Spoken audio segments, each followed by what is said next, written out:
ಅವಾಗ ಏನಾಯ್ತು ಅಂತ ತಕ್ಷಣ ಈಕಿ ಹುಳ ಕಡಿಯಕ್ ಶುರು ಮಾಡಿತ್ರಿ. ಯಾವಾಗ ಸಂಜೆ ಆಗ್ತಿತ್ತು, ಯಾವಾಗ ನಮ್ಮ ಹಸ್ಬೆಂಡ್ ಬರ್ತಾರ. ಆಕಿ ಅಡಿಗೆ ಮಾಡಿಕೊಂತ ಕುಂತಿದ್ಲು.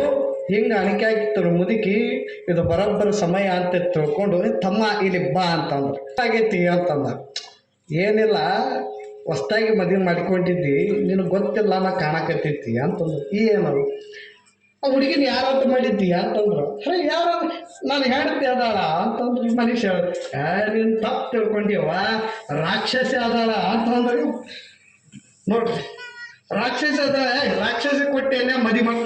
ನನ್ನ ಮಾತು ಸುಳ್ಳಾಗಿದ್ದರೆ ರಾತ್ರಿ ಊಟ ಮಾಡಿ ಮಲಗಿದಂಗೆ ಮಾಡು, ನಿನ್ನ ನುಂಗಾಕ ಬರ್ತಾವಿಲ್ಲ ನೋಡಿಕೋ ಅಂತಂದ್ರಿ. ಇವನಿಗೂ ಹುಳ ಬಿಟ್ಲ, ಆಕೆಗೂ ಹುಳ ಬಿಟ್ಲ, ಇಬ್ಬರಿಗೂ ನಿದ್ದೆ ಹತ್ತವಲ್ರಿ. ಚಂದ ಅನನ್ಯವಾಗಿ ಸಂಸಾರ ನಡೀತಿತ್ತು. ನಡೆಯುವಂಥ ಸಂದರ್ಭದೊಳಗೆ ಇವೇನು ಹುಳ ಬಿಟ್ರಲ್ಲ, ಅವಾಗ ಏನಾಯ್ತು ಅಂತಂದ್ರೆ ಅನನ್ಯವಾಗಿ ಊಟ ಮಾಡಿದ್ರು. ಟೈಮ್ ನೋಡಿದ್ರೆ 9 ಆಯ್ತು, ಮಲಗಬೇಕಂತಾರ, ನಿದ್ದೆ ಹತ್ತವಲ್ದು ಯಾರಿಗೆ. ಯಾಕ ಇವ್ ಹುಪ್ಪಿನ ಗೊಂಬೆ ಅದನ್ನು ನೋಡಬೇಕಂತ ಆಕೆ ರಾಕ್ಷಸ ಅದಳ, ಇವತ್ತು ವಿಚಾರ ಮಾಡಬೇಕಂತ ಯಮ. ಇಬ್ಬರಿಗೂ ನಿದ್ದೆ ಹತ್ತವಲ್ದು. 1 ಗಂಟೆ ಆಯ್ತು ಟೈಮ್. ಹಿಂಗೆ ನೋಡ್ತಾಳ, ಇವನು ಕಣ್ಣು ಬಿಟ್ಟಾನ, ಆ ಕಣ್ಣು ಕಣ್ಣು ಬಿಟ್ಟವ. ಇಬ್ಬರು ಯಾರು ಮುಚ್ಚಕ್ ತಯಾರಿಲ್ಲ. ಅವಾಗ ಅವ ಅಂದ, ಯಾಕೆ ನಿದ್ದೆ ಬರ್ವಲ್ದು ಏನು? ಇಲ್ರಿ, ಏನೋ ಚಿತ್ತ ಬರಕೈತೆ, ನೀವು ಮಲ್ಕಿರಿ ಅಂತಂದ್ರು. ಮತ್ತು ನಿಮಗೆ ಬರ್ವಲ್ದು? ಇಲ್ಲ, ನನಗೂ ನಿದ್ದೆ ಬರ್ವಲ್ದು ಅಂತಂದ್ರಿ.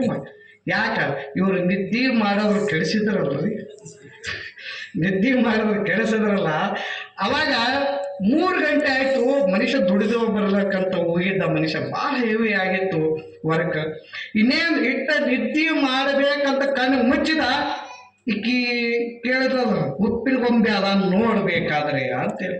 ಆಕಿ ನೆಕ್ಕಾಕಂತೇಳಿ ಹಿಂಗ ಬಾಯಿ ತೆಗೆದ ಕಣ್ಣು ಬಿಟ್ಟು ಬಿಟ್ರಿ.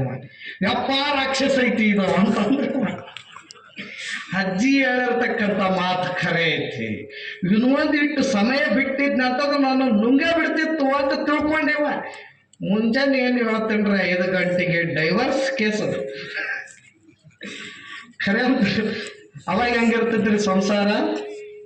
ನಮ್ಮ ಸಂಸಾರ ಆನಂದ ಹೌದಲ್ಲ, ಆನಂದ ಸಾಗರ ಇರ್ತೈತೋ, ದುಃಖದ ಸಾಗರ ಇರ್ತೈತೆ.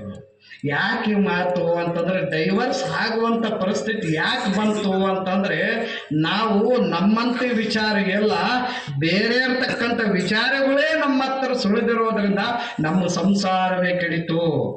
ಹಾಗಾಗಿ ಪುಣ್ಯಾತ್ಮರೇ, ಸಂಸಾರದಾಗೆ ಆಗಿರ್ಬೋದು, ಅಧ್ಯಾತ್ಮದಾಗೆ ಆಗಿರ್ಬೋದು, ಏನು ಕಳ್ಕೊಂಡ್ರೂ ಬರ್ತೈತಿ, ಸಂಶಯ ಅನ್ನೋದು ಬರಬಾರದು.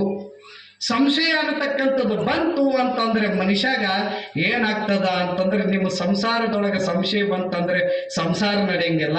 ಅಧ್ಯಾತ್ಮದ ಮ್ಯಾಗ, ಗುರುವಿನ ಮ್ಯಾಗ ಸಂಶಯ ಬಂತಂದ್ರೆ ನೀನು ಗುರುಪುತ್ರನಾಗಲಿಕ್ಕೆ ಸಾಧ್ಯ ಇಲ್ಲ.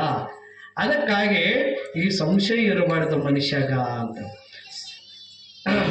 ಹಾಗಾಗಿ ಪುಣ್ಯಾತ್ಮರೇ, ಹಾಗಾಗಿ ತೆಲುಗಿನಾಗ ಒಂದು ಮಾತು ಹೇಳ್ತಾರೆ, ಹೇಗಿದೆ ಅಂತಂದ್ರೆ ಈ ಸಂಶಯಂ ಪೆದ್ರೋಗಂ ಅಂತಾರೆ.